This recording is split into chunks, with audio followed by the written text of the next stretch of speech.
Hi everyone, I'm Siege Tantenko and you're watching the extended version of the season finale of 5 Minutes Lang, our podcast that gives practical and bite-sized life advice for young Filipinos. We've been together the whole season talking about everything from building better saving habits to finding time for working out.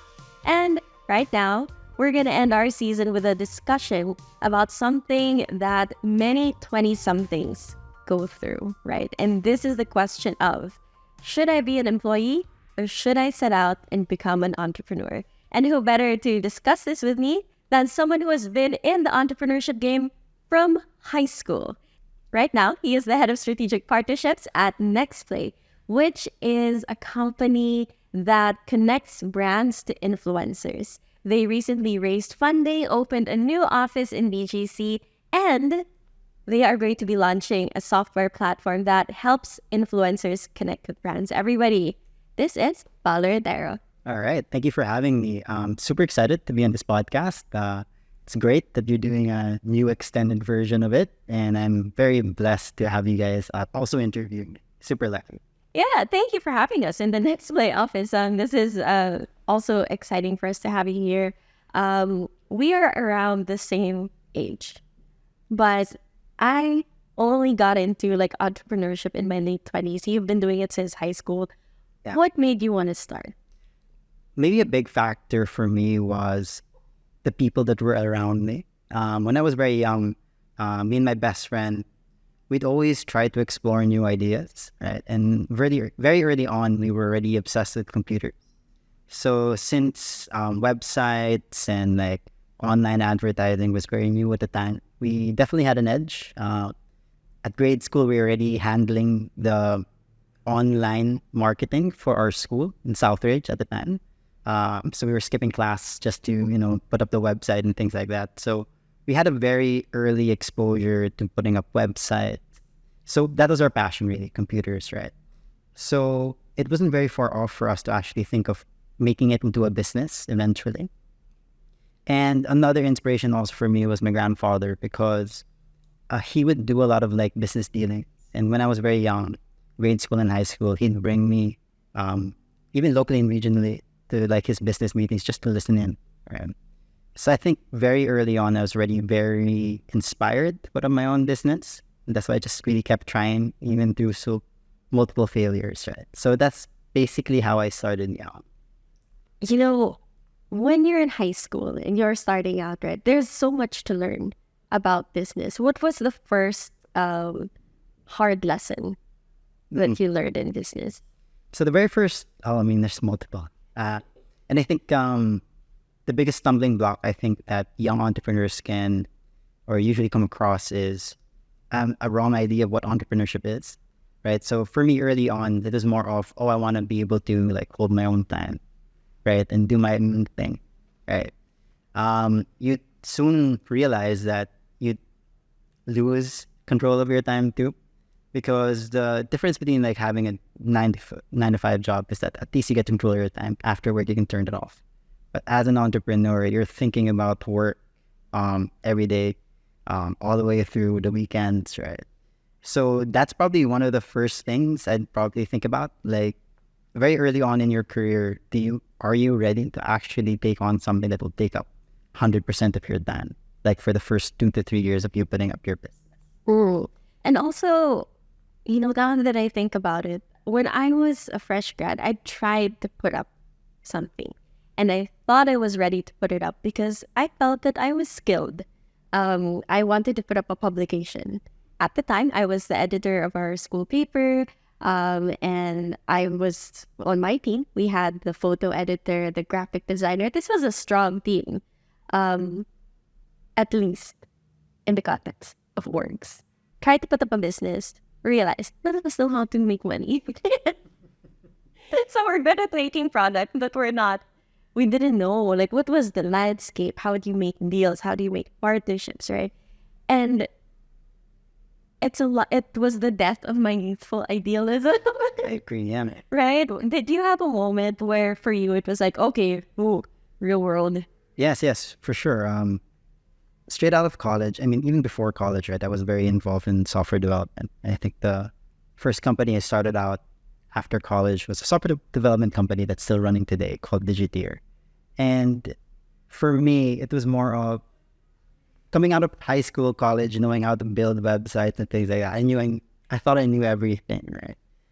But it doesn't necessarily always just involve the product that you're building. What I really found out later on was that the most important part is actually how you deal with people and understand people. Because, for example, if you're doing a service-based company, the most important thing you need to find out is what is their main problem or need, right? And usually people talk about it as it's something simple, something that you pretty much just target and build around. But the most important thing really also is just the understanding of human psychology as well, right? So to me, like for example, when we build out websites, all of our clients, all of the companies at the time already knew that, okay, we need a website for online marketing, things like that. But in order for me to make the sale, it wasn't about just telling them they needed a website. It was more on convincing the CEO that we were the right company fit. It was convincing their head of IT that we won't make him look bad to their CEO, right? So it's less about like, oh, we have a great product, we can make a great website. It's more of how do I deal with the people involved who are making the decisions, and how does it really relate to them? Because at the end of the day, if you're like the head of IT in a company, it's not that having a website or having somebody build it doesn't really change it for a personal level. But what can change it for him is if he hires the right company, right? That will make him look good.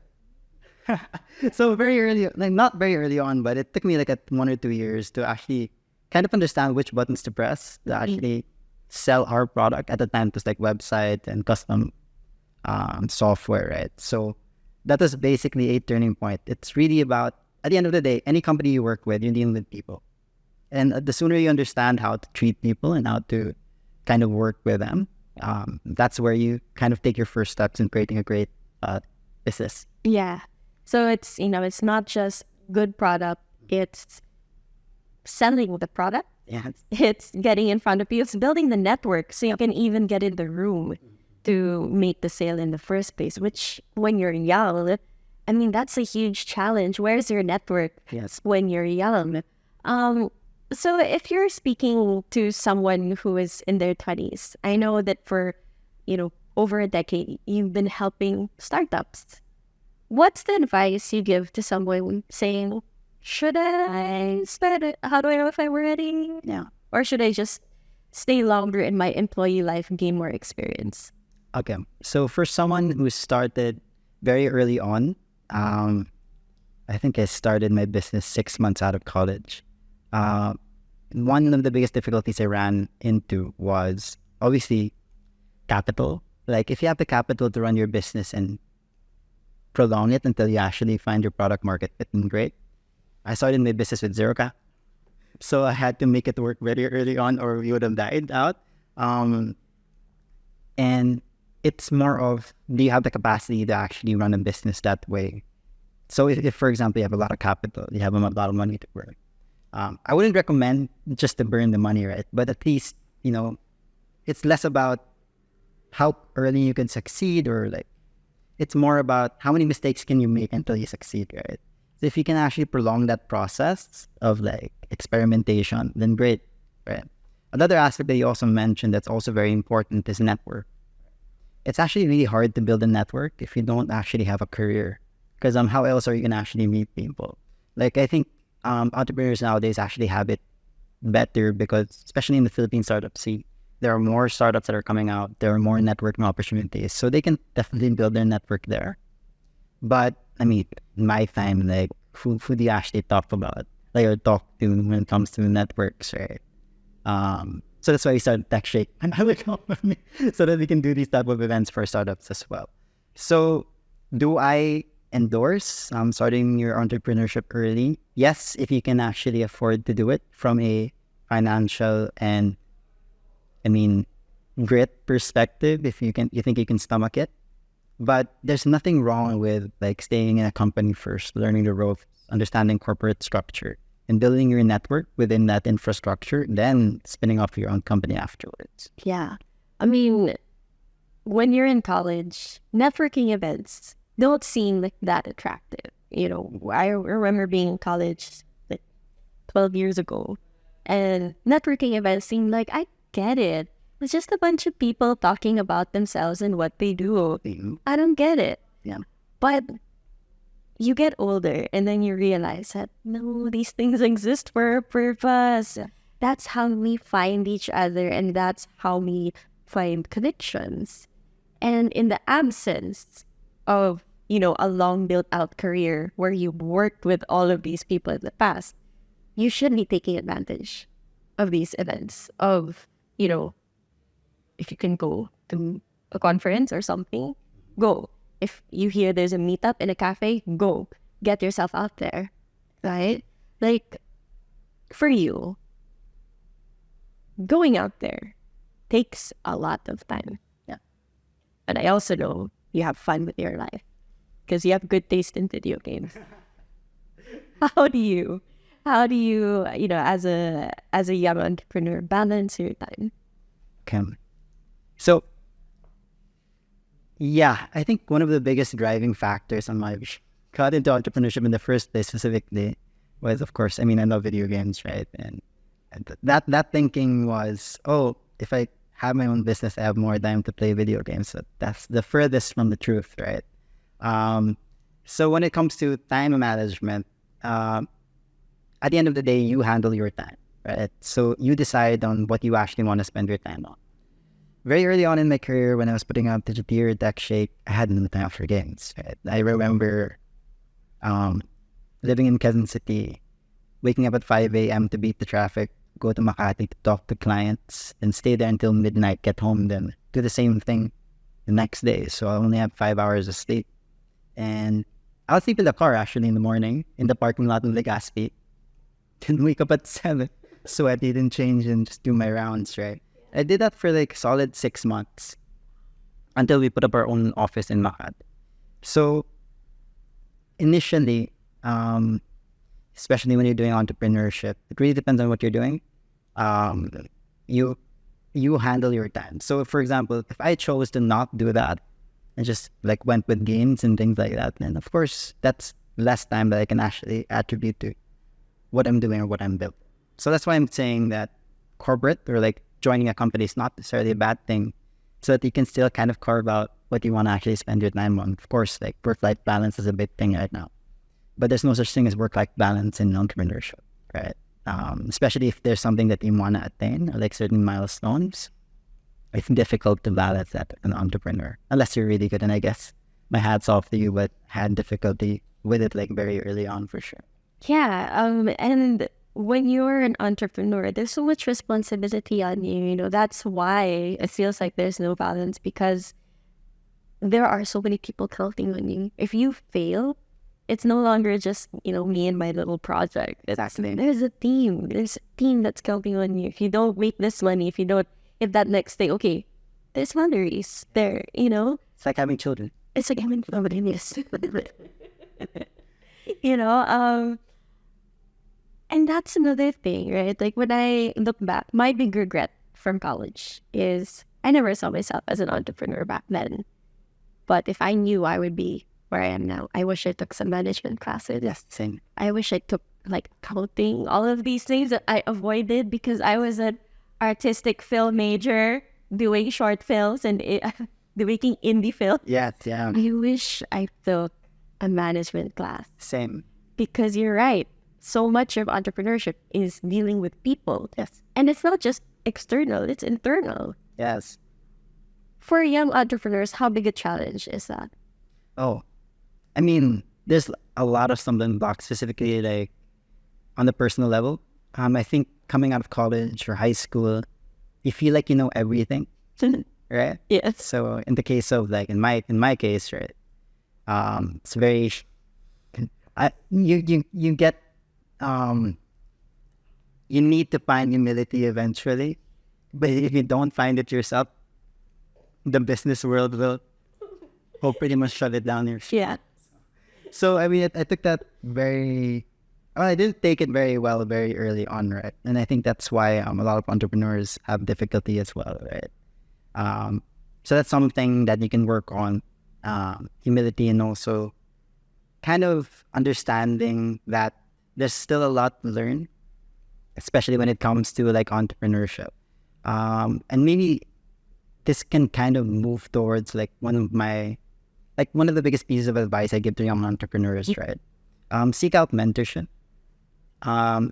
Honestly, first ways I actually got to secure clients when I was still starting out my software development company was I asked for mentorship and not for, like, I wasn't doing sales.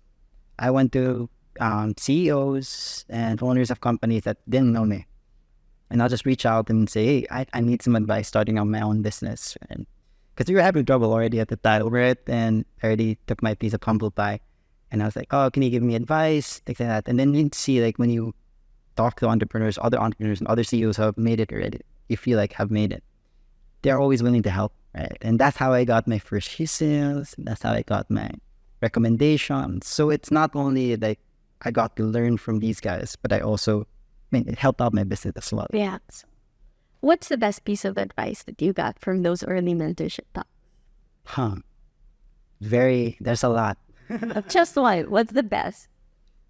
Well, I think the best for me is I got this later on, right? And like I said, it's really understanding human psychology.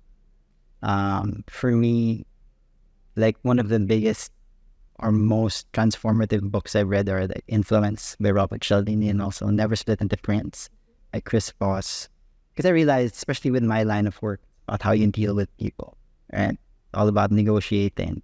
It's all about figuring out what's the best value for both parties, right? And communicating that properly so that the person across the table also knows that it's also valuable to them. So that's the most important thing, because it works in not only in sales, but also works with like management. Like you're talking to your co-founders, right? You need to understand and empathize about like what they need, because it's not necessarily things that you initially assume, right? Is it a bigger salary? Is it more time off?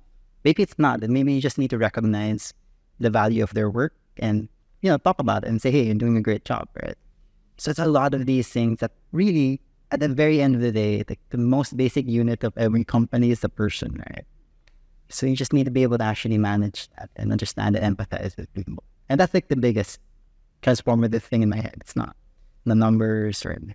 It's just really psychology. Fully. I love that. And I think that's something that whether you do choose the entrepreneur path or you choose the employee path, that's a lesson that you can take with you. Exactly. Yeah.